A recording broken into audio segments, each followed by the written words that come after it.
Welcome everybody. Welcome to another episode from Knowledge Uprising. And this series, what we're going to be doing is doing one-on-ones. And I encourage everybody, if you would like to be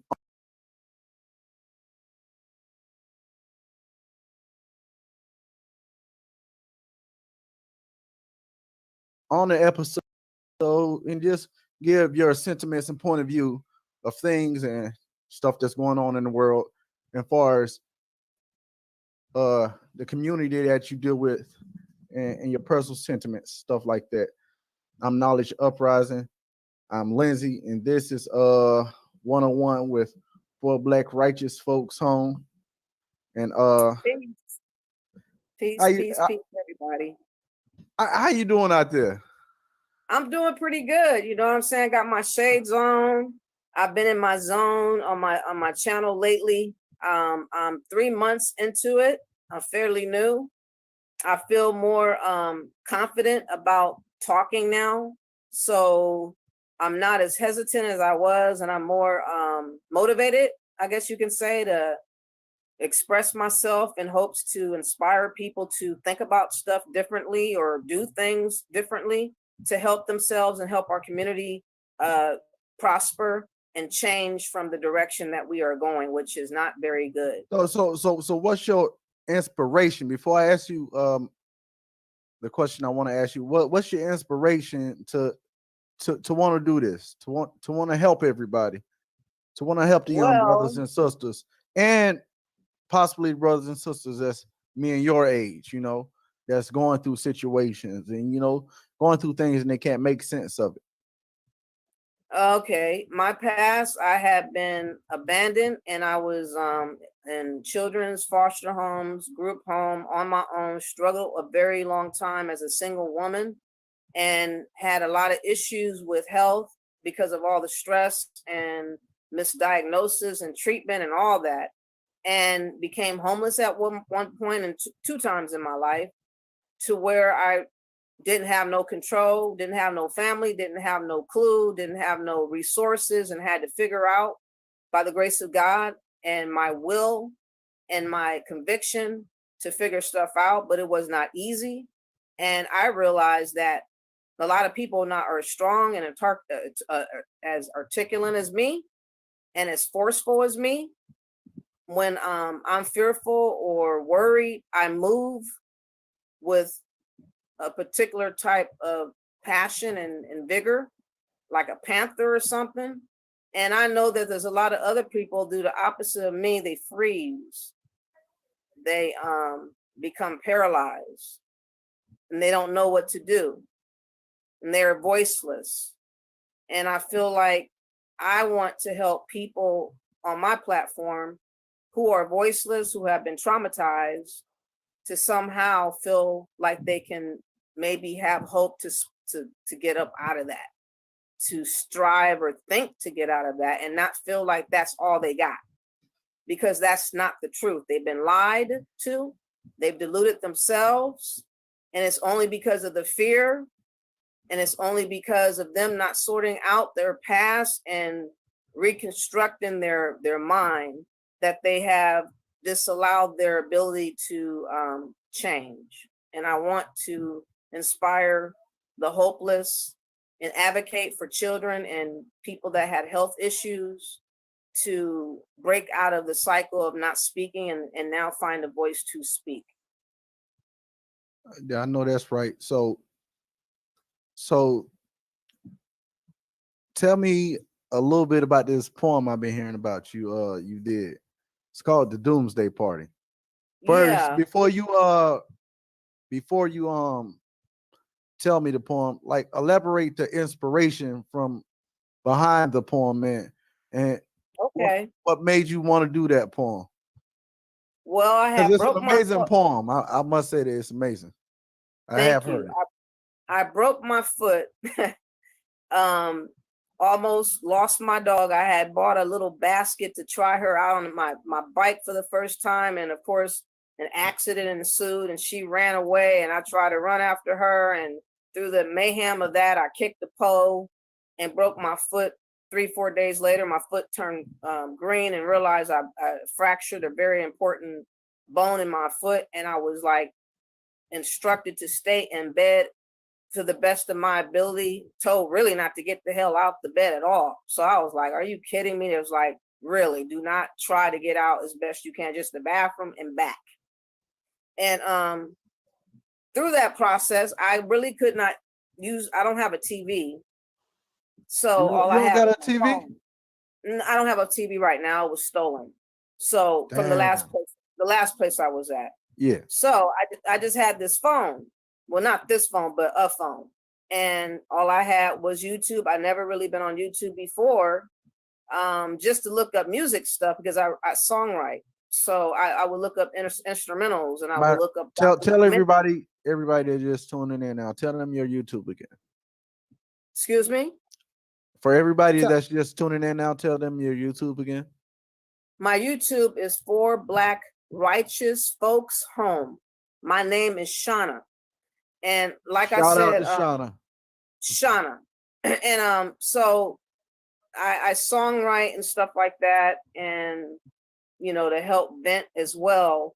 And I forgot the question. I just kind of like got off. What was the question again? We were talking about your poem, The Doomsday Party. Oh yeah. So while I was in bed looking on YouTube, I started noticing for the first time about the so-called Black community. I started noticing supposedly about all the arguments and debates about us being indigenous or African, and Black women being wretched and weaves, and men feeling like they can be MGTOW and pimps and players and liars, and just all these different sentiments that does not help anything for us. And then also I heard about Chicago. Never knew about all the shootings that had been going on there. Never heard of Kanika. Wild West out there. Yeah, I never heard of Kanika Jenkins and what happened with her in the freezer and her organs missing. That was the first time ever I was exposed to all that evil, like set up city, like malicious city, a lot of like just demonic stuff going on there. And I was riveted by how terrible all that stuff was and how nobody really was doing nothing. And all we were seeing on YouTube was a whole lot of battling back and forth over dumb stuff. And people were like ego tripping and debating over pointless points. And I was just like, this is like a cartoon, like Roadrunner, like I don't know, like Tasmanian Devil, like a whole lot of other types of cartoons that didn't make sense. And I was thinking to myself, ironically, I said, I could trip and make a better channel than them. Yeah. That's exactly what I told myself. And I was like, you know what? I've never told my story as far as foster care.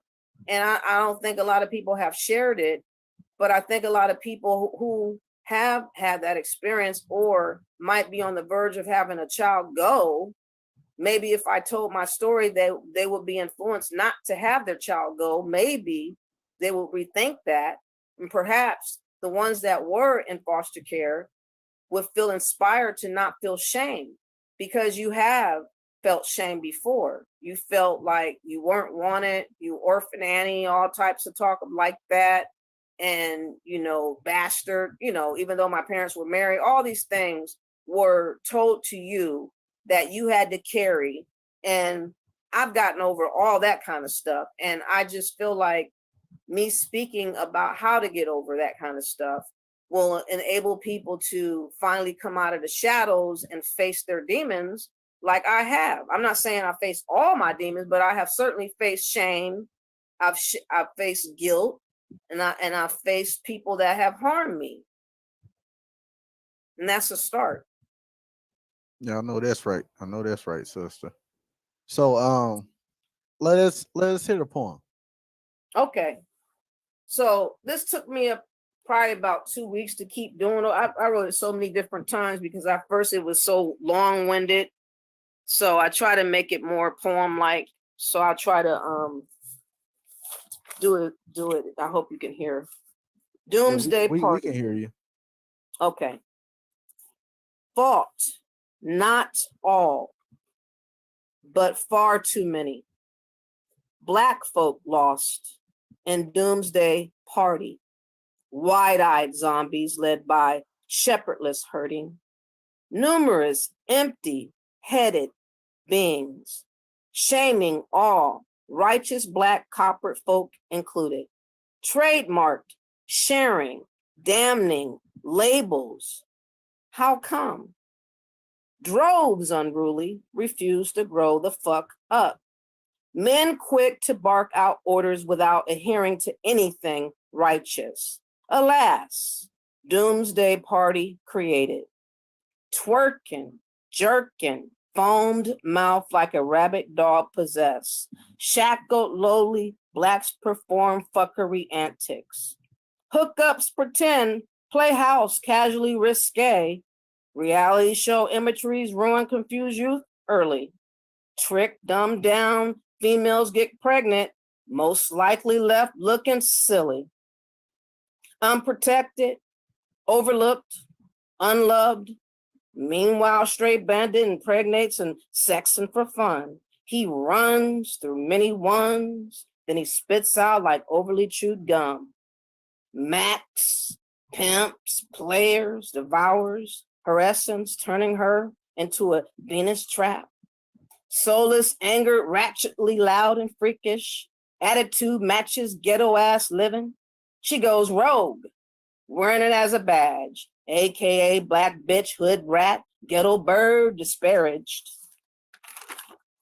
Elites, props up, celebrity as our select role model idol. Then capitalize on Black foolery, wearing them as a piece of jewelry. Shit demonic, y'all. Blame game swatted back and forth. Solutions, none, of course. Legions of women, ensnared, enslaved with child, minus a family unit. Scattered, wilding out, soon forgets child now. She wants out. When single moms raise children wrong, sex, touched, harmed, missing, murdered, whose fault? Just hers? Crafty lies handed out by experts. Excuse, confuse, hypocrisies, New Babylon. Odd, no call from self-proclaimed leaders to disrupt demonic partying either. Those lames bloated on power, wealth, with their own hustle agendas. Mindless parties saturate, bombard us. Ill effects are still ongoing. Disease compounds the situation with the trend. Down low Black men hidden while he's pretending, sex and women spreading HIV. Damn. Common sense, respect, least required. Lost minds equals barren of wisdom. We got crimes galore. Murdering our own like playing tic-tac-toe. No one represents us anymore. The extended vacation leaders babbles the same old fucking song all year long. End time shows outrageous, widespread, wicked perversions. Swamp monsters hovering, preying over everyone. Yet they still use tattered, dusted speeches. For what? Obsession of money and the bling bling, like a child staring at a lit tree, dumbly dazed, glorifying evil doings, rap songs blasted with hypnotic sounds and beats supposed to make our demise better, really? Many getting jiggy with it. Jaded personas leveling the community, we exalt these beasts. Mocked by the entire world as lowlifes. Disdain made plain with harassments, false arrests, abductions, missing organs, lynchings, flat out killings, open season of folks being purged. Where is the righteous outrage heard. Sweet-lipped liars everywhere. Benedict Arnold's blackened faces cooning it up. Useless baseless debates as blacks waste away.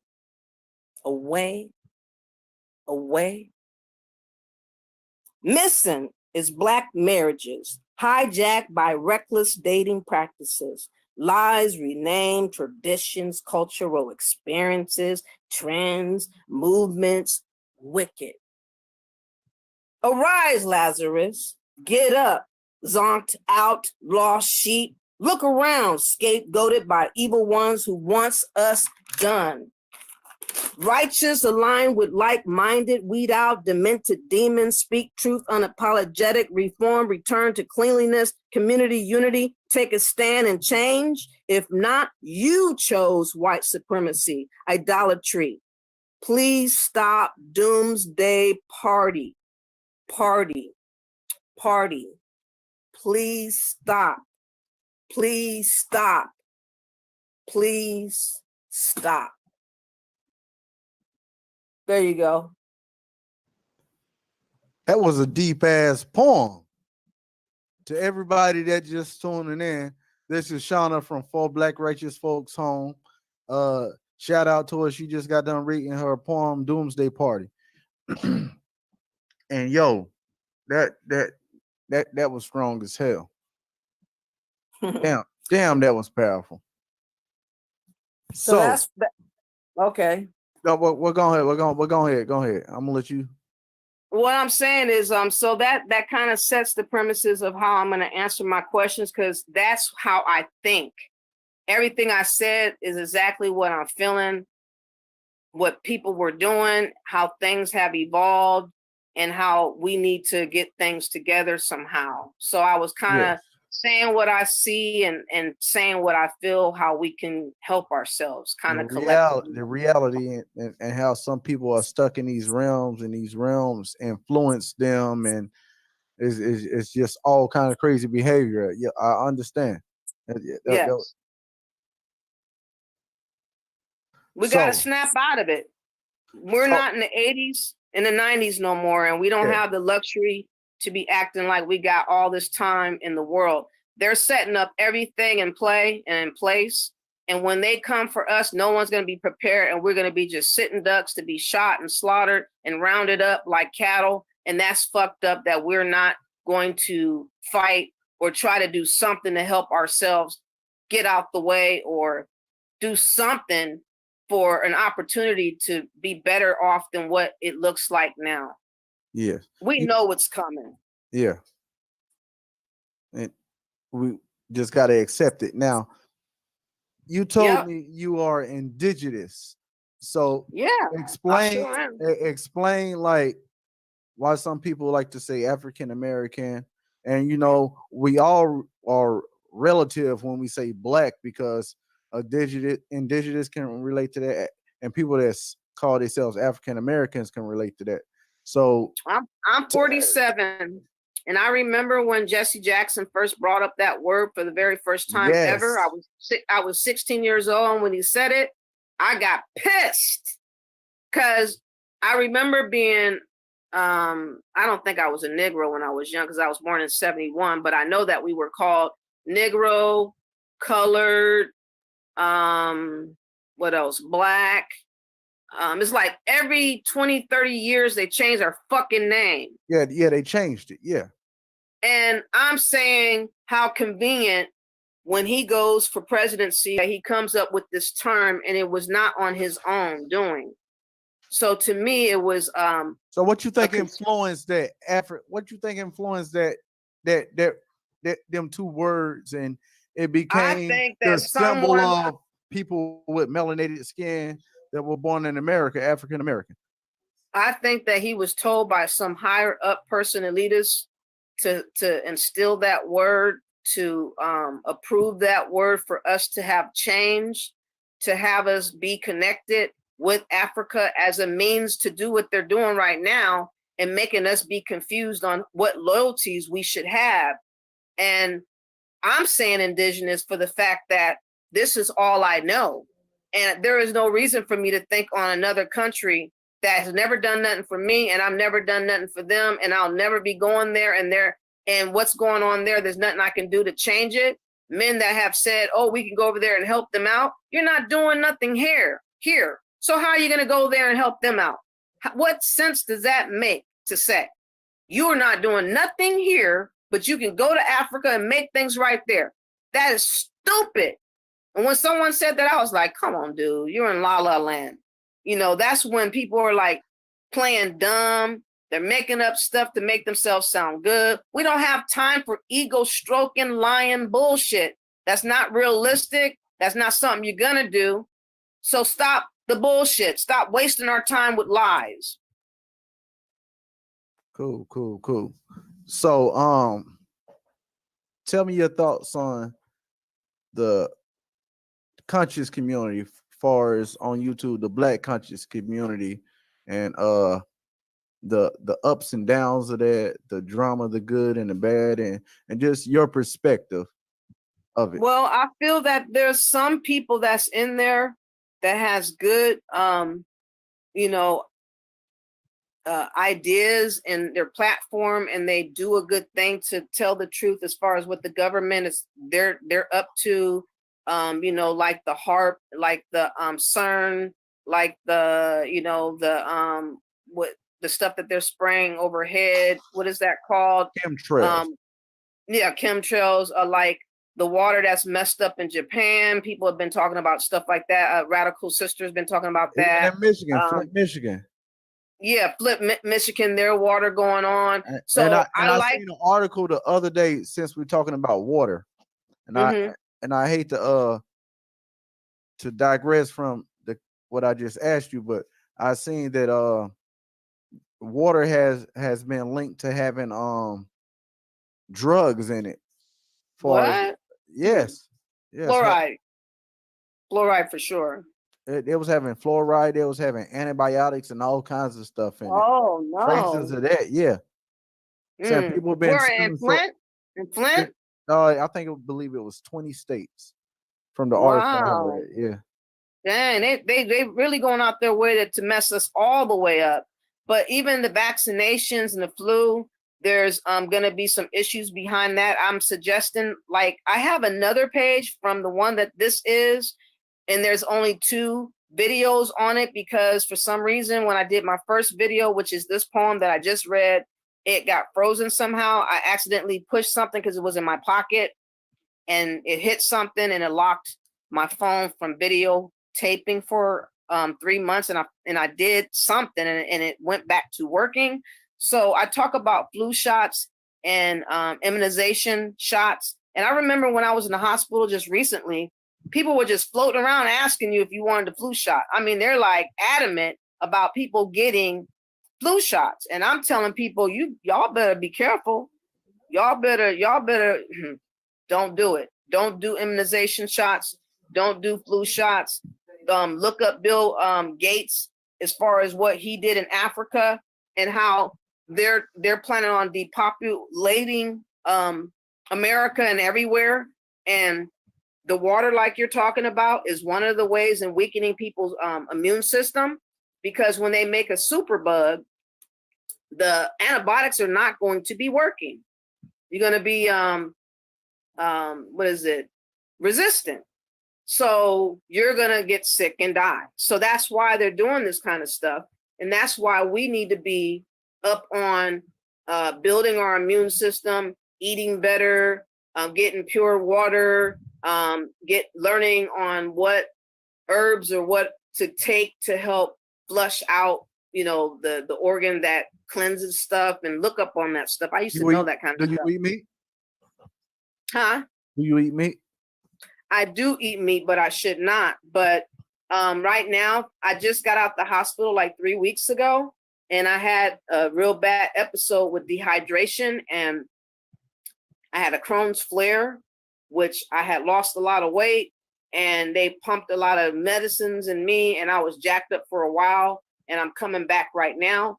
But it almost shut down my kidneys. They thought my kidneys were gone, but it was because I had no water in my blood or my body at all. So I was totally without any fluid in my You ain't have body. no. So, huh? Dang, you was totally So dehydrated.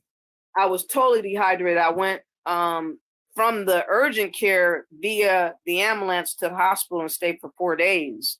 So I was in a bad way.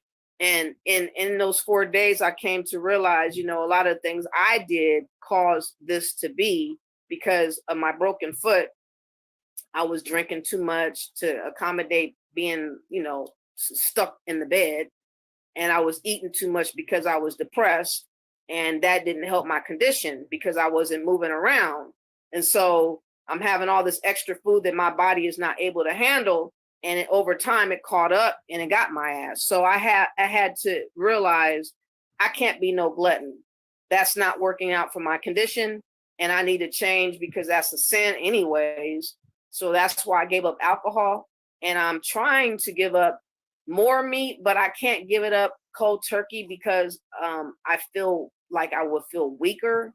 I don't know, it's just hard for me to cook without meat. So somebody gonna have to give me some recipes, or I'm gonna have to learn how to, I don't know, figure out. That's a hard topic for me, but I'm not frying food, but I'm probably eating more meat than I should. But right now that's where it is. What But meats do I you am eat? eating, huh? What meats do you eat? Did you celebrate I love Thanksgiving? lamb. I love lamb. I did make some grilled fish. I made some grilled salmon and a trout for the first time. I didn't really care for that though. I love lamb, and I made like boiled chicken. I made like what I make? I made soup before, like with some chicken and stuff like that in it one day. So I'm trying to eat with a little bit of rice. I try to make my dinners a little bit more homemade if I can, instead of just going out to eat, because that's better for you. And then I'm taking black seed oil. I forgot to take it yesterday and today, but I'm gonna take it before I go to bed because that seems to have helped with my digestion more. And also apple cider vinegar, taken like in warm water and honey and a little bit of like lime or lemon, helps with your digestion after you eat. And it also helps you lose weight. And it also helps with high blood pressure, any clots or anything that you have, it helps eat it away. So that's what I know for sure. Okay, okay, okay, okay. So, so tell me your thoughts on Africa and far as not all our people or our people coming from Africa and the state of us in America. I think that our focus should stay in America and not concern ourselves with Africa, because that is not our fight. That's a distraction. Again, we have people that are not from here who are rallying to tell us we are from there and that we should be more concerned with Africa than here. And if they're so concerned, why aren't they running their ass there to go live? I ain't seen nobody get on no plane to go live there, to talk shit via the web as they live there. So why the fuck are they telling us and talking to us about Africa? Can y'all please explain that to me? That's all I gotta say. So that is not So anything that so so huh? so tell us why we should be more focused on America, where we stand at in these states other than Africa.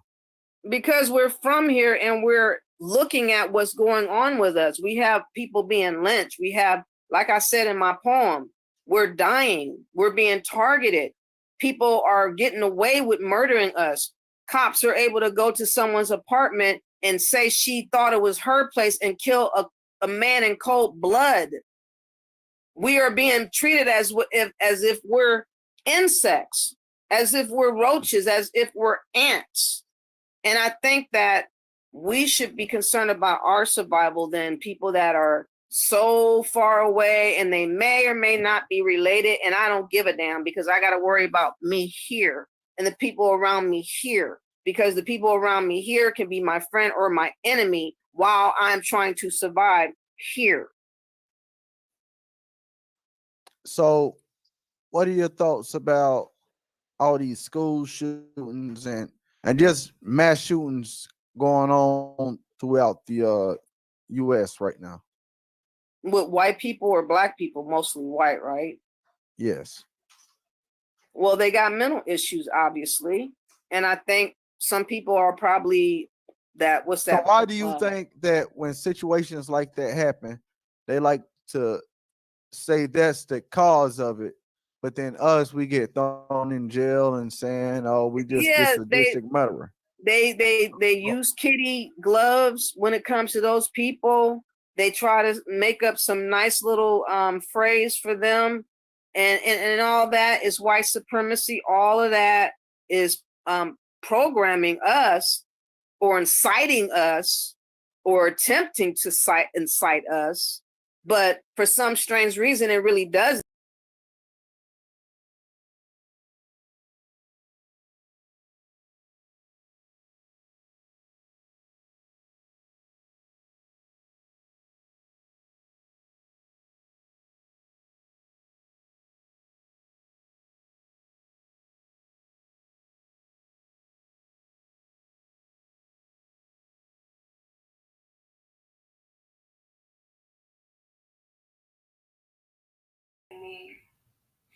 Everybody, hold on, man. I gotta go back to the video. Somehow, the sister got jumped off. Everybody, hold on, man. I gotta go back to the video. Shout out to Jerry. I see you, bro. You coming in, bro. You coming in after the interview. Anybody that wants to join in. You coming in, bro. You coming in after the interview. Anybody that want to come in, you just hit that link. To anybody that want to come in, just hit that link and just hang out backstage. Let me get this back right, y'all. It's crazy how that happened, man. That's crazy. Let me get this back going right.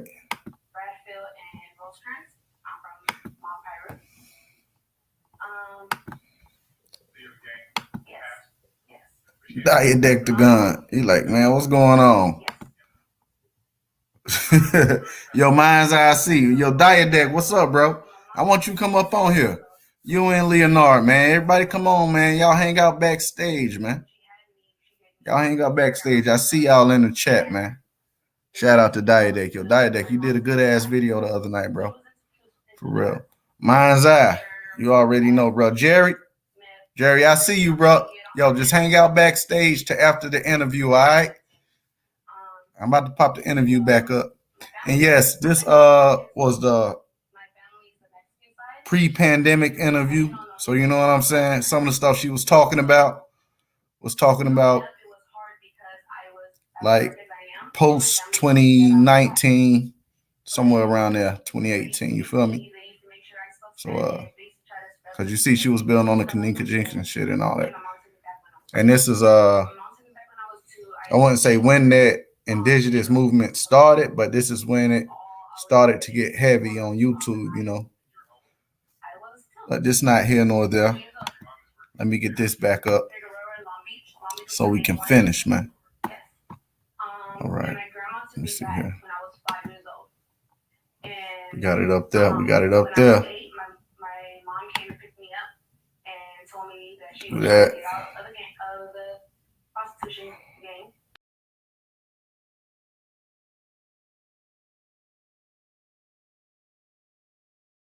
We just this sadistic murderer. They use kitty gloves when it comes to those people. They try to make up some nice little phrase for them, and all that is white supremacy. All of that is programming us or inciting us or attempting to incite us. But for some strange reason, it really does not, because we know it's very disrespectful to hear that cop that didn't go to jail for killing that guy in cold blood and all these other people that do all these crimes, like at high schools and stuff, and they never get murdered. They get captured and go to jail and live to see another day. And then you have a black man running away and getting shot in his back, or you have a kid that's getting targeted by a Mexican dude for having a hood on and this shot in cold blood talking about he was a threat and you got the fucking gun in your fucking hand. So all these excuses are used conveniently, and anything is flying in regards to harming us. So that's why I'm saying the Africans that are here should be acting like they give a damn about what's going on with us. But as far as I can tell, I haven't seen African people act like they give a damn about what's going on with us here.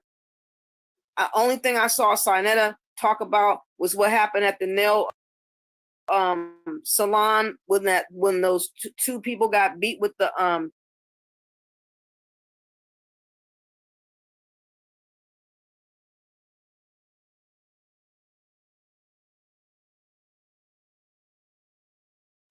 mops and stuff like that. Yeah. Other than that, I really didn't hear him say anything that's been going on with what's going on in the community. They only talk about this debate about Africa, and it's nothing but a distraction. It's nothing but a waste of time. It doesn't make a damn difference whether I call myself blue and you call yourself red. What difference would it make? You got black skin. When they see your black ass, they're gonna target that black ass or head.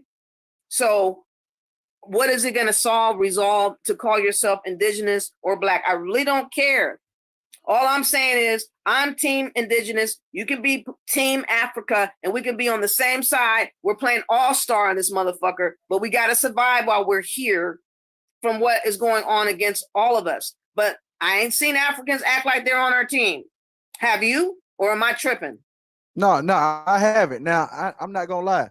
Africans, their mentality of us, because I interact with some of them throughout my day, and this one guy told me he was like they look at us like we've been blessed with all these opportunities to be an American, and we don't do nothing with the opportunities. All they see is just all this negative stuff and our music that we make, which is rap. Hip hop scene, and the provocative ways our women dress and dance, R&B, twerking and stuff like that. And then our influence on social media we give to other African Americans or melanated people or copper colored people, ebony people that's in America. They influence them, and then it spreads like a program, and it's like how they say, like, you put one roach in the house and it just spreads everywhere. And next thing you know, the whole damn house got roaches. They say it spreads like that. So what's your thoughts on that? Us spreading, like getting killed, you mean? Well, just like far as, because like how the Africans perceive us. So if they perceive I think they look down on us. I remember when I was in college at Cincinnati University, and this guy from Kenya, he was calling himself like tutoring me and stuff like that. And I guess he had a crush on me or whatever. He was acting hella possessive, and I wasn't even dating his ass. We just had one session where he tutored me, and he was mad because I was talking to a guy that was passing me by, and he was talking crazy afterwards. And I was like, dude, I can't talk to you no more. We're not even dating. What the fuck's wrong with you? But the point is, the other ones that I had talked to, they always was like, we got jobs, we got wives, we got a house, we own our stuff, we dress this, we do that, we're not lazy, we make things happen. But I think that they come over here and get money to come, and they don't have any barriers to do what they do and get licenses that we do not get. So they benefit off of civil rights and the black card, and then they get the foreign card as well, and then they turn around and talk shit like we have the same opportunities as they had, and they had 2 bonuses over our asses. How dare they? That's my opinion. How dare they? I feel you on that. And then they look down upon us also because they say we speak the white man's language. We speak English. They say over there, the only like a couple people from Ghana that I talk to on a daily basis. they say the only time they speak that is in school. That's the white man's language. And What? yeah, they Damn. say it's the white man language. So they look at us like the white man. And they were proud to say that we have our language and y'all don't have your language. So yeah, I've had my fill of African guys. I remember there was this one African guy I worked with, and he had the nerve to tell me his wife just had a baby, and they have like a tradition where you can't have sex with the wife when she first have her baby for so many days. And he had the nerve to ask me as if I could have sex with him. I was like, I don't give a yes. I said, I don't give a fuck about you. This was many years ago. This probably this had to be about 10 years ago. But I was like, I don't give a damn about your tradition, and I'm not gonna be your damn hoe. Have you lost your fucking mind, dude? You tripping. But so they are very, very disrespectful to their wives. And but they do work and make money. They do work more than one job, and they have several hustles. And I don't think a lot of them are very honest either, but they know how to make money. That's for damn sure.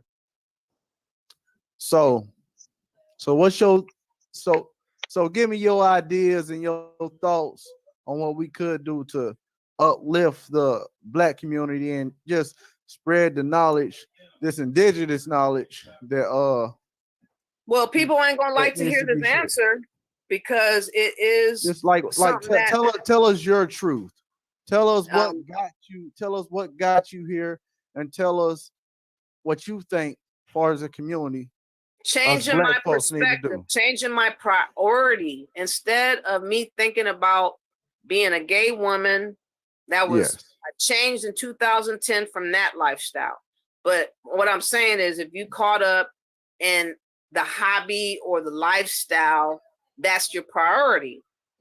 And you put everything towards the priority. You only think about hanging out with your friends, drinking, and trying to be with the girl and trying to live and evolve your life around that situation. And you don't see nothing else but that lifestyle and that relationship.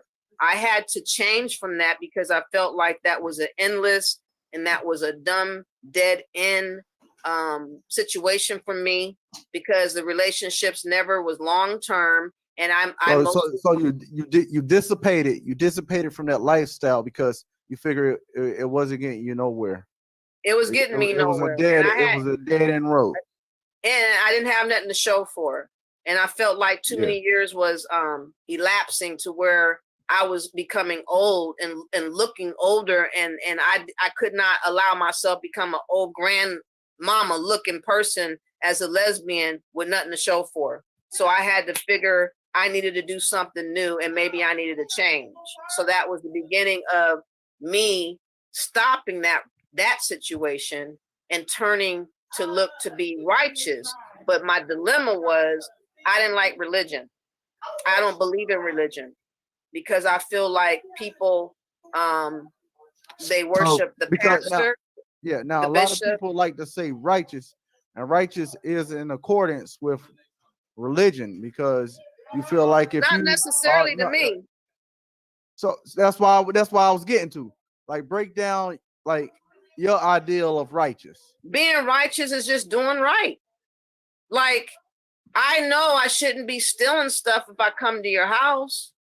I know I shouldn't be trying to sleep with you when I know you're married.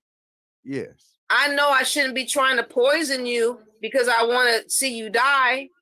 Yeah. I know that I shouldn't be trying to fondle kids and do bestiality. So I don't need a preacher to tell me this. I know right from wrong. You know what I'm saying? And I just think, to be fair and be honest with myself and what the circumstance calls for, the best way to be right in that situation is to try to be as right as possible. That's called righteousness to me. Okay. I like that.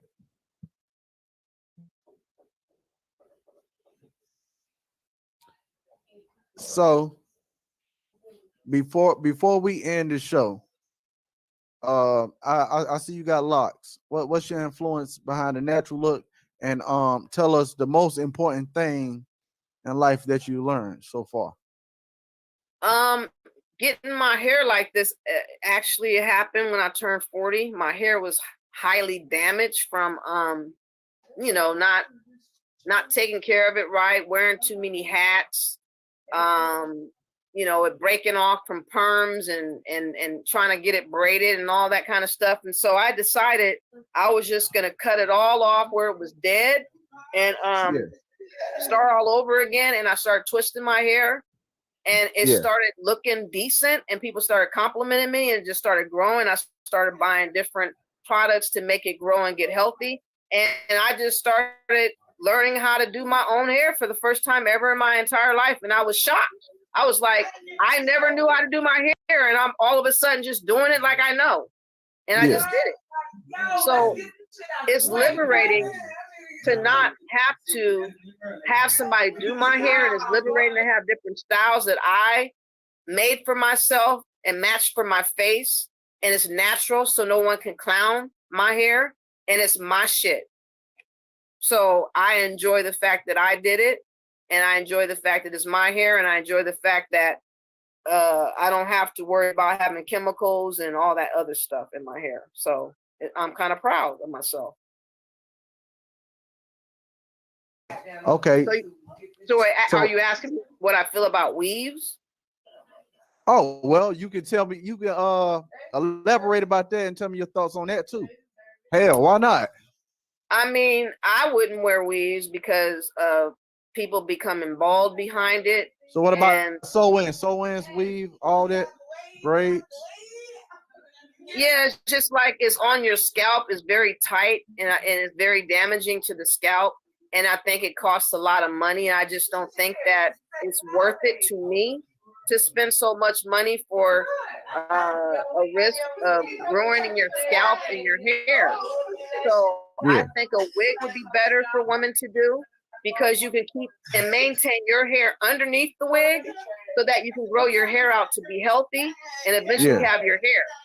But with a weave, you're putting all that stuff to your scalp and you're stitching it in and you're really risking harming your edges and harming your hair. So for me, I wouldn't do it because it's too much of a risk to damage your scalp. But I understand a lot of women are busy and lazy and, you know, they don't know how to really do their hair. And also they just don't feel confident in their skin. They don't feel beautiful. They haven't been told all their life that they're cute. So they feel that they need something to make them look more accentuated. And so they feel like the weave makes them feel more womanly and more accepted in this society. And it's unfortunate. It's just a sign of a confidence issue with a lot of women, not all, because there's some women that just look good with weaves. You know what I mean? They look good with weaves and that's something that they like to do. Not all, but I'm saying a large part of the people that are doing weaves have a confidence issue. And there are certain ones that just look good with weaves and they can get away with it. And so that's what we got going on. I can't hear you. Hello? Hey, can you hear me now? Oh, yeah. Okay, now I meant to ask you your thoughts on the state of the black man and the black woman right now. Yeah. See, you forgot. Remember, we were supposed to build on that, and I forgot to ask you about that. Oh, the state of the black woman and black. Okay, I was just talking about this. If you want to go to my video, people, I talked about what did I say? Something about black women and black men kind of warring and why. I just feel like men and women, men don't want to listen. They think a lot of times they already know. And they want to be a man so much that they want to start the conversation to the very basic when this is not a basic situation. Like something so serious as a flood, you wouldn't talk about it as if it's a drain problem, a drainage problem. You know what I mean? So I think a lot of men just make things basic to try to take over the conversation and start it from a perspective that is brand new, but it doesn't call for that conversation because it's too serious for that conversation to be basic, and they need to just get over their ego and catch up to what's going on now and act like where we are and talk honestly and openly, and not as if things are okay and nothing is that bad. Because a lot of men want to make stuff seem like it's a figment of people's imagination. And we know that is a lot more than what they're making it seem like. And it's just disingenuous to try to make us sound like we're idiots and we're complaining and whining when we're fucking telling the fucking truth. So I don't respect men distracting from telling the truth and making up as they go to try to just sabotage the conversation because they're ego tripping. And so when that goes on, you don't have a resolution and you wasted your time. And most of the time you're arguing about nothing. You're not resolving anything. You're not getting the understanding. You're not getting awareness. You're not getting anything to follow up on, to research on, to think upon or ponder, to add to. It's just a battling situation. And where does that take us? You know, I think the battling situation is just people not being honest and transparent, both men and women. But I'm saying men mostly because they're supposed to be the leader.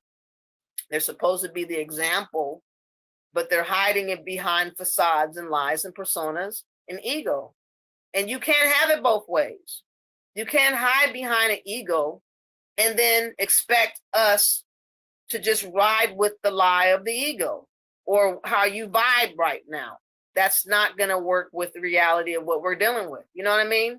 Just keep it basic. Be yourself. Don't try to ego trip. Don't look for stroking of the ego. Don't think a woman has to sit up there and cuddle you and rub your belly and rub the top of your head to have a conversation with you, because it's too serious. We don't have the luxury to be giving you boasting your ego and making you feel all cozy inside. And I don't like that, you know. And then when I talk this way, I'm a basher. No, I'm just being frank and blunt. I'm not wasting time. Don't add more than what it was, you know. But they're so used to women being, oh, I don't know. Can you help me out with this? You know, oh, let you go. And no, we don't have time for all the orchestration and animation and all the bullshit. Just tell it like it is. Get over yourself and let's get to work and talk. You know, can we do that? I know that's right. So tell us something that could probably help lift the sisters up and build and help elevate them and help them to do better with themselves. Well, they gotta talk. They gotta have a voice. They gotta feel more comfortable coming out like me. I know that in the beginning I was too shy. I was like, I'm too fat right now. My foot's broke. You know, I'm looking older, all this and that, all these excuses. But it's not about how you look, it's what you're talking about. It's about your intentions and it's about your motivation. And I just feel like women are really needed because there are good men, but there are a lot of men that are ego tripping and they really want to be stroked and they really want their PayPal, whatever it is, to be paid. And they're looking for popularity and they're looking to be the next Sinetta. They're not looking for the betterment of the community. And we really, as women, are the ones that are not trying to really go in that direction, maybe a few, but we really want to help the community or at least be honest about what we are noticing in the community. And we need to speak more instead of being discouraged and told, oh, we look a certain way, or we rocking weaves, or we're not married, or we don't have children, or we don't have a man. Where, you know, all these stupid, typical talking points that men bring up that's supposed to shut a woman down when they don't have nothing else better to say. I know that's I know that's right. You went in right there. To everybody that's tuning in, how you doing? Welcome. We're doing a one-on-one with Shauna for Black Righteous Folks Home. Now, tell us the most important thing in life you learned thus far in your 47 years. I've learned to always never stop and always believe in the Most High and also believe in yourself. When I had my episode from the hospital, it happened so fast. And when I was told I had kidney failure, I didn't believe it. I activated my thinking towards that. I turned that whole thing around. I'm still dealing with the side effects of medicines, but I've turned it around miraculously by the grace of God. But I truly believe when you act on faith, you have to do an action, thinking and acting on the thought of faith. You know, it's not just enough to you have to be like, I don't believe you. I said it out loud. I said it in my mind for her to hear it. I acted upon my faith and I made it so. And we do have to be more warriors and believe more in the Most High than we have, because we are supposed to have power and we're supposed to activate the power. But we sometimes want to be hidden. We want to be fearful. We want to wait for a leader. We want to wait for the preacher to tickle our ear. And we have everything we need within us. And we just have to let God use us and stop doubting. Stop being a barrier to yourself. You know, I have to get out the way of myself and just let go and let God. That's what I'm doing. I'm stepping out of my fear, my phobias, facing all my demons, believing what I'm doing is helping somebody. If not right now, I'm coming.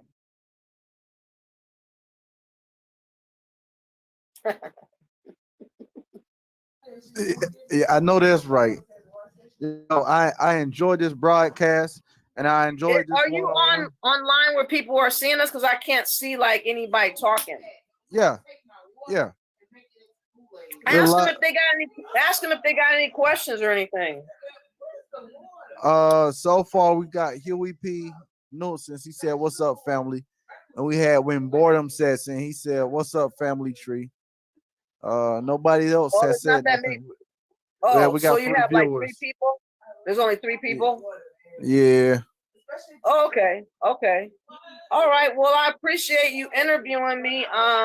Maybe we can do a panel if you wanted to do that another time. That'd be cool with me. Yes, most definitely. But again, I gotta get you on a panel. This is For Black Righteous Folks Home. I have 2 channels, and I'm primarily trying to help the community to from abandonment issues to abuse to neglect to pedophilia, anything like that as a child. As a grown-up, we still have to work through the demons and face our past to become who we should have been, because we were robbed, and come out of all that to be warriors of God and to be true within the truth that God revealed to us, to reveal to the world, and not to be scared no more because we are somebody. And despite what people have said, love yourself above anybody and put God ahead so that he can elevate you above haters. Bless up and thank you all. Please subscribe and check me out. I have a lot of content. I just started 3 months ago and I'm just getting started, just warming up. Hold on before you go. Huey just said, "Nah, just listening, sister." And when Boredom Sets in said, "What is your advice for people struggling with activating faith?" Okay. I was in a dark place when I wasn't healing back in 2008, and I really kind of gave up on God for a while. How to activate it, man, you have to find glimmers of hope to help you, like maybe walk and look at the sky and hang out with, looking at the clouds and having the sun touch you and and just touch your face, and you just hang out there and meditate a little bit and think on the peace that you feel, and kind of like center yourself and breathe a little bit and just think about what you're going through. And maybe if you have a family member that you can vent to. I used to have a great uncle that he was older in years. I only met him one time, but we formed a relationship on the phone to where I was able to vent to him and express all my darkest and deepest conversations raw, like cuss and all that, to the very core of crying and screaming and all that. And he let me do it. And I was able to figure stuff out like a soundboard. He was like my soundboard. So I was able to bounce off ideas and thoughts and anger and emotion to untangle what was going on in my mind. And then I had a crystal clear answer after I did that. Somehow it came back to an answer. It came back. So if you can find somebody to soundboard off of, or like I say, find an isolated area to find glimmers of God, the sun, being alone and meditating, nature, walking, riding your bike, somewhere where you can be alone in solitude and think things through, and walk and get a little exercise to vent and get some of that out. Maybe play racquetball, maybe jog, maybe walk, but center yourself.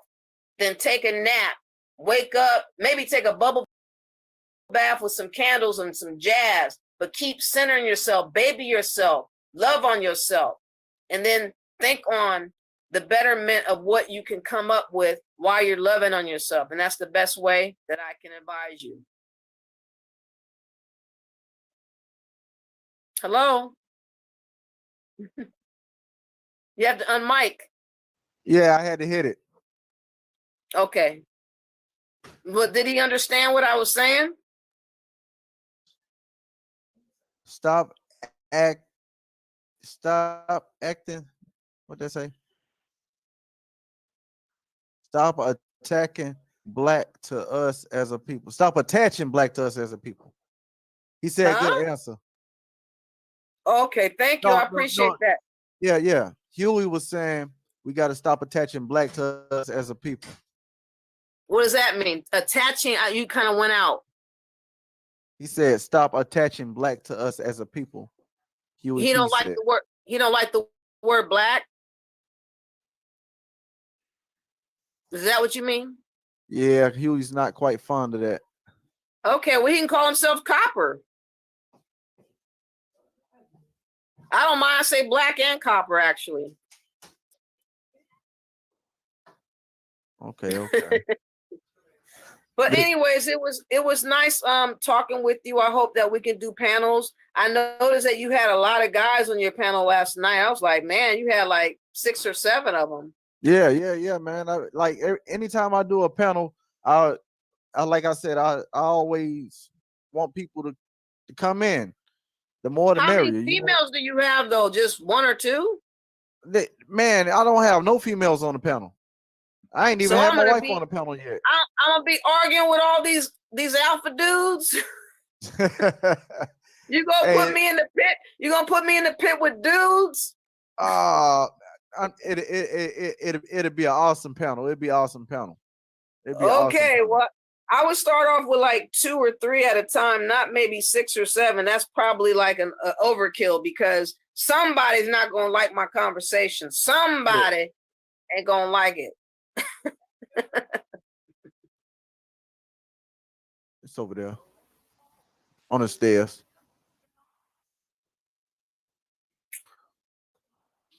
So anyways, I hope everybody bless up and check me out on my channel. I hope to do more of the panels and stuff and grow, but this was a good build. Thank you so much for having me on, and we can do this soon. Yeah, most definitely. And I'll let you know. And if I could possibly get some people on later, we can possibly do a panel. But if not, tomorrow, you never knows. Okay, I most definitely got to get you on there one day. Is tomorrow Sunday? Yes. Yeah, Sunday will be better because I'm starting to get a little tired. I'm gonna take my dog out and probably go to bed. My eyes are looking a little heavy. I feel a little heavy. All right, I appreciate you taking out time to come do this one-on-one. Again, this is the first episode. Everybody subscribe to Shauna's YouTube. And shout out to Huey for coming in the building. Huey, I got to do a one-on-one with you too, brother. That will be an electrifying video. So until next time, peace. Thank you. Bye, everybody. Bless up.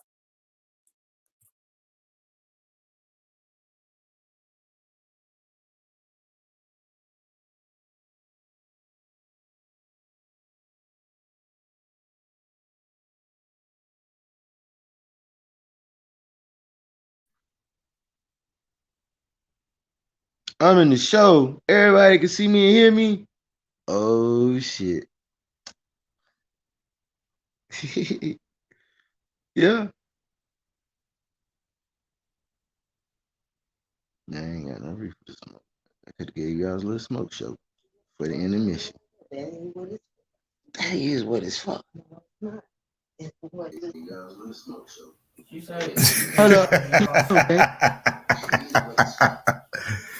My motherfucking dog. What's up, bro?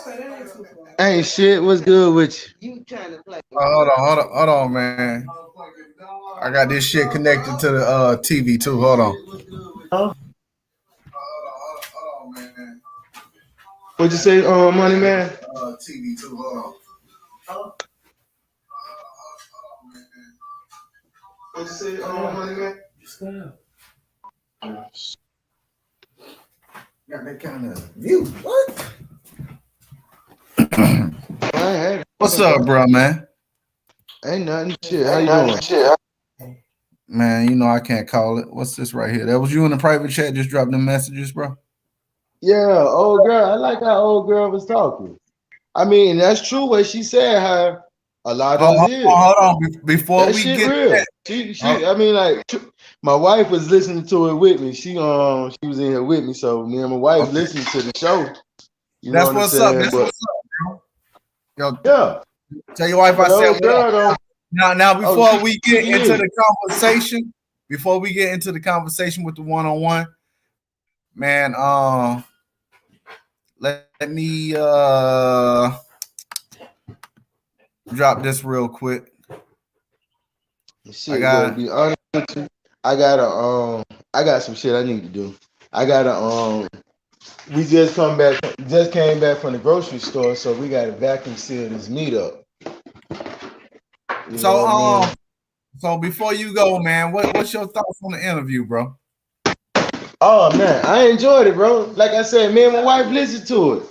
And old girl, I mean, like she was on point with what she was saying about, like, you know, a lot of shit. But really, at last point, when you asked her about, you know what I'm saying, guys and shit, she had a good point. Like that was her opinion. You feel me? Yeah, but she had a great opinion, bro. I mean, like, that's what I'm saying. Yeah. It's a lot of bitch ass niggas. Yeah. In so many words. You know what I'm saying? She was calling them out, like, bro. Yeah. So I mean, like, the conversation was great. I mean, like, yeah, old girl, I would like to talk to her. Man, I gotta get her back up to do another show for real. Yeah, I mean, like, she was very, very insightful from a woman's point of view. And if you try to be non-biased, you have to agree with some of the shit she say. A lot of the shit she say. Because, I mean, it's like, but it's from a woman's point of view. It's not from a man's point of view. But it was in a way of understanding. You know what I'm saying? If you soft, then yeah, you think it's bashing. But if you real, that shit, speak your mind, sister. That's what you feel. And that's what that whole one-on-one was about, bro. Because when I tell you, man, sometimes people, just random people, their videos pop up in the time feed, bro. No, we'll separate it. You Sorry. You feel me? What you And said? I ain't hear you. I say sometimes people videos they just pop up in my time feed on YouTube, you know. So I said, let me click on it, see what they talking about. Because you know, Right. if the title sound interesting when you just scrolling on YouTube, you're gonna like, well, what's this? Let me hit on it. You feel me? So Right. I said, damn, this sister going off. I gotta get a one-on-one interview with her. And I be damn, yo. I reached out to her on one of her videos, and hell, she said she'll do it. Right. Yeah, she was live, bro. Yeah. I appreciate that. I mean, sometimes you need to hear certain shit so you can fucking think a little bit, ponder on things. So, you know what I'm saying? Yeah.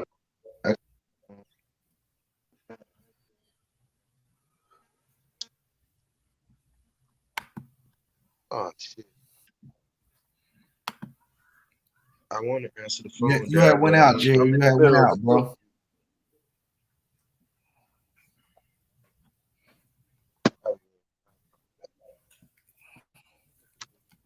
You can hear me, Jared?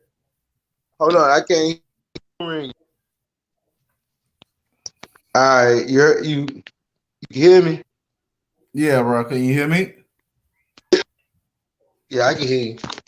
Yeah, I was saying, man, you had went out, bro. You had skipped. Well, my phone was ringing. Oh, I got you. I got you. So to everyone that watched this interview, what's something good to take away from this interview, you think, bro? You got any pros and cons? Like anything that you can express it. It was insightful. I mean, from a woman's point of view, with you having no bias and shouldn't just shut up and listen to what she was saying, you know what I'm saying? If you did that while watching this video, then you can understand. And I ain't gonna lie, you probably had some goddamn argue with her. You know what I'm saying? That's probably why they didn't comment in the chat and say shit like that, you know, because it was against what she's saying. But like you said, man, you always got some bitch ass niggas, man. Yeah, no matter what color he is. Niggas, that's right. Anybody can be a bitch ass nigga. Yeah. So you know what I'm saying? But her views, she had a great view.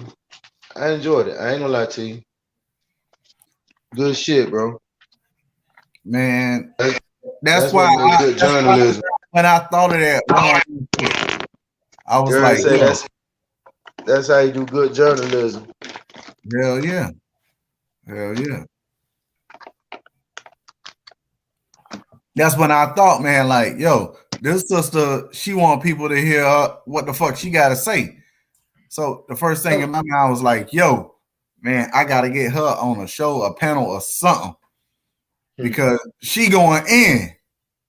And I want to see the reaction from other motherfuckers. And I want people to express their sentiments too. So, you know, I was like, yo, I got to do an interview or get her on a panel. That's what I was thinking, man. So check this out, right? And I definitely agreed with her when she started talking that African shit. Oh, man, me too. Because sometimes the niggas be acting a little bit too much. Man, what? They act a little too funny. Yeah, acting a little too much. They better than us. They think they better than us. Like, that nigga, you.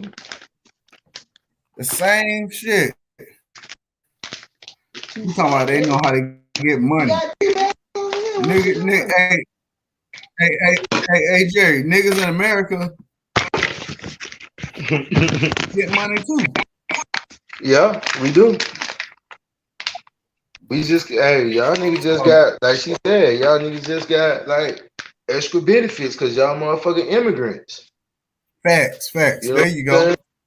Y'all motherfucking immigrants. So y'all ain't American. We fucking American. Yeah. It's a big fucking difference.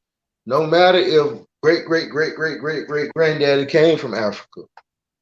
You know how much that shit is removed now? Nigga, we American. And if you like me, Nigga, your family was already here before motherfucking slaves was here.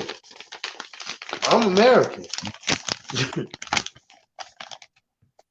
My skin just got colored, but I'm fucking American. So I mean, I wasn't going nowhere. no. And see, it shows you the mind of an African, right? Like, because you know, when you look at foreigners that's like in Europe, right? And you look at Eastern Europe that's going on right now. And you look at the situation that's going on in fucking Ukraine, right? Right. So when you look at shit like that, it shows how they all have a bias towards each other, right? So what they try to do, they come over here to this country because we dealing with racism. They try to project that bias they have over there over here. And some people can get influenced by things like that, you know? And they can say they can make different arguments. They can say, well, we are the original people of this land and we don't call ourselves black. You know, we don't call ourselves indigenous. They try to use another word. They say, okay, well, we're aboriginals. Or they say, well, through time, this happened and that happened. Through all kinds of shit. So yeah. But family bloodlines. Yeah. I'm Like, a Native American. Like that. Hey, I'm gonna keep it real. They say my I wasn't granddaddy born was black. nowhere. Hold on. Like they say my granddaddy's black, but I know for a fact because in 1997 I was a little ass kid. Right now I'm 34 and it's 2020. So you do the math. So in 1997, I was a little ass kid, right? I went to my great grandma's funeral because I didn't know my great grandma, but I knew my great grandma. My great grandma was Martha Blackman, right? She was a part of the Cherokee tribe. She was white and Indian. So you feel me? The man she got involved with was black, and that's how this situation happened. But each culture, I think, has they distinctive things that makes them them. But you got people and a bunch of different races that don't want, and even in a when you call ourselves black, copper colored, or Native American, right? You want to cherry pick the law or cherry pick the history that you want to believe. Okay, I don't believe in slavery. Slave ships didn't exist. We didn't say it was a slave ship. If you look up the definition of a slave ship, it wasn't nothing but a cargo ship, right? It wasn't nothing but a cargo ship they made to fit people and put them in bondage by using chains and put their ass in the hole. Damn right. You feel me? So you know, we know slave ships didn't exist. It was cargo ships that they used because we was cargo, right? Because we were what they needed to make money. But to say this shit didn't happen, like we gotta question that. So we gotta look at information and facts, and we gotta look at history. But I remember I seen this one video where this one guy said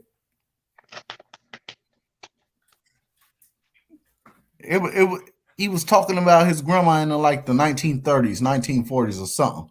Some old dumb shit. He was around my age, a couple years older.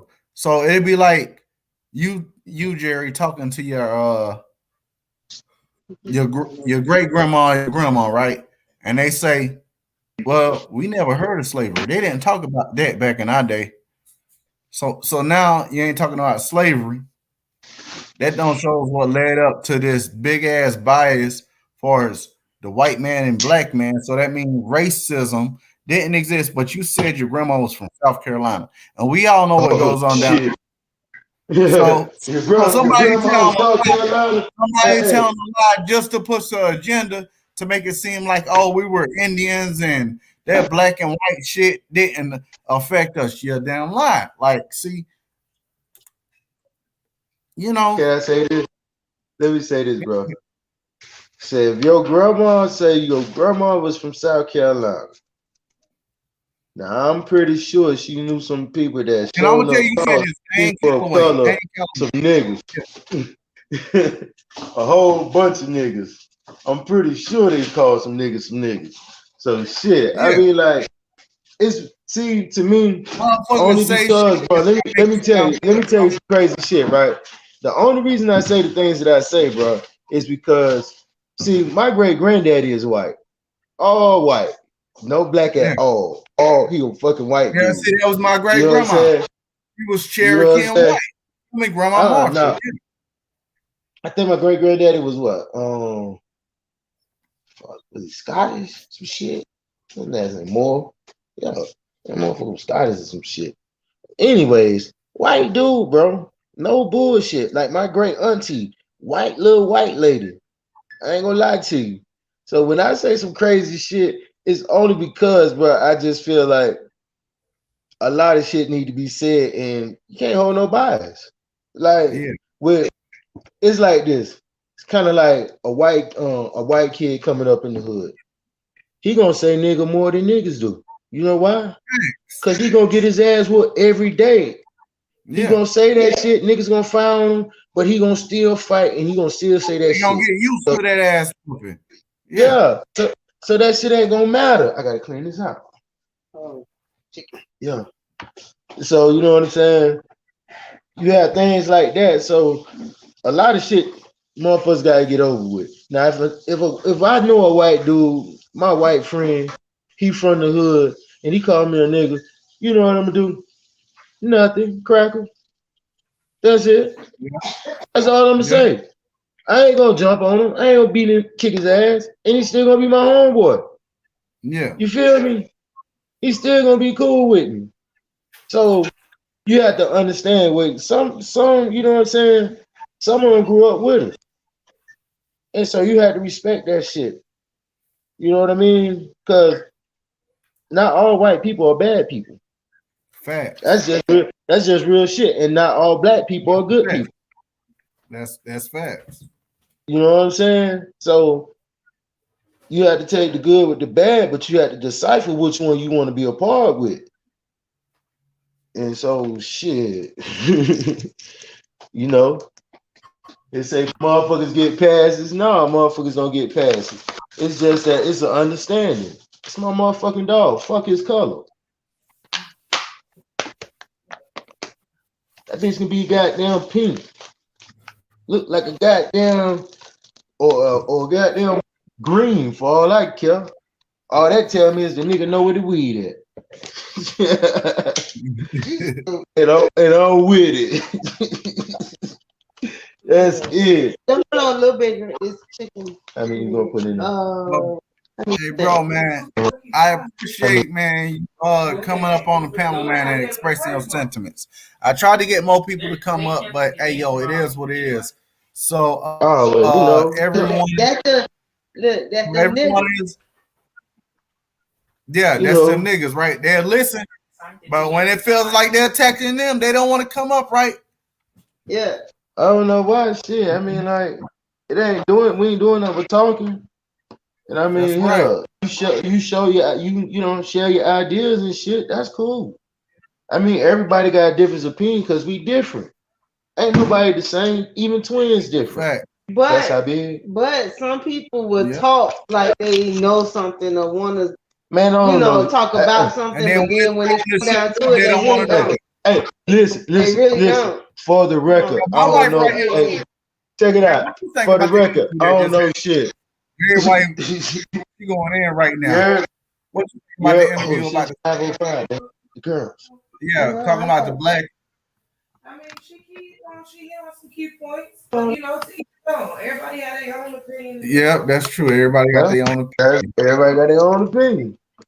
And that is so very true. Everybody gonna voice different. Yeah, so we may have similar agreements, but we all want to tweak it a certain way. There you go. You know what I'm saying? We can be in agreement, but it's like, hey, all right, then we gotta let this pass too now. If we let that go. Yeah. So you know what I mean? like old girl say, it's complicated. It ain't no simple talk.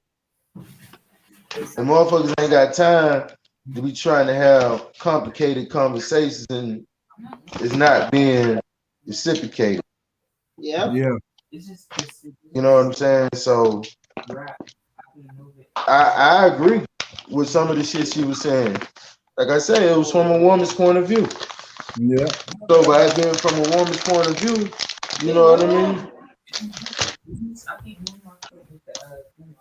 But like your old lady said though, you know, shit, man, people got different opinions, you know. But people need to learn to respect those different opinions also. Yeah, And I mean, That's no, what they should do. and see when you talk like that, that comes to religion and everything. Because I'm not gonna lie, you can say you believe in this or your religion in this, and people will look at you differently. Yeah. like you hear me say, motherfuckers be wanting similar shit, but they wanna they wanna tweak it this way and that way. I didn't even see that happen. It probably fell or something. It's all Gucci. It's an ashtray. Like I'm on filling up meat and shit, homie. yeah, I see you. I see you, bro. Now, since you doing that right now, filling up with meat, what's your thoughts on the hold on. Jerry, I'm loving this right now, bro. You just don't know, nigga. You got me on the damn internet talking shit. No, you're expressing your sentiments. I wouldn't call it talking shit. Well, you know, I'm gonna say you gotta know what to say. Because if you say Jerry on there talking shit, motherfuckers gonna be looking for you to goddamn be cussing out somebody, bro. And it's not even that. Right now, right, that's what I'm saying. But listen, you know what's messed up? Jerry expressing his sentiments. When I say that, don't that shit sound much nicer and pleasing? Like, let's see what the fuck they talking about his sentiments. Motherfuckers, most motherfuckers wouldn't even know what the fuck Jerry talking about because he expressing his sentiments. That means he's speaking his mind, and you know what I'm saying? You feel me? All right. See, look how you be doing, man, Liz. You be with the shit, man. You with the shit. See, you know I'm gonna say some old crazy hood shit. Hey, but even though I'm gonna get real deep now, I'm gonna get real deep. But I'm gonna say some hood shit though. I can't help it. Hell yeah, man. I can't, man. So like I was saying. What about the meat? So what about the meat, man? There we go. There we go. We right there. So what's your sentiments with the people or what you think about people that say well, we should not eat meat? Like, what's your thoughts on like a vegan lifestyle? Like what's your thoughts on CMOS? What's your thoughts on people that want to indulge into them things? I mean, because you know, before you answer that question, I want to talk about how people was talking about use soy this and soy that in the 90s. And a lot of people died from cancer and stuff of that nature. And you know, a lot of people died from because you know, after a certain while, if like you don't eat and get the certain protein and nutrients you need, your body starts to shut down. Right. And you know, a lot of people that live a meatless lifestyle, they have themselves hungry. They leave themselves hungry for days. Like, what's your thoughts on that and your ideas of eating meat and the vegan lifestyle? What's your thoughts on that? Okay. No disrespect to the people that just want to eat vegan. No disrespect. I like where they're going with that. Less, you know what I'm saying, preservatives, clean food. I like that. But I'm a big guy. I need meat. I tried to go vegetarian. And bro, when I tell you it was the worst fucking time of my life, I mean, what I ate was fruits and salads and all that right there, but I needed some meat. My energy level, bro, my energy level was like, dude, I mean, that shit went down. And I'm a high energy person, you know. So, bro, and I tell you, like, beans aren't the healthiest. It was like They are.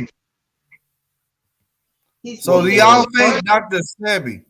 Do y'all think Dr. Sebi actually cured that person of AIDS? He said they are the healthiest. I don't know. I mean, if the documentation,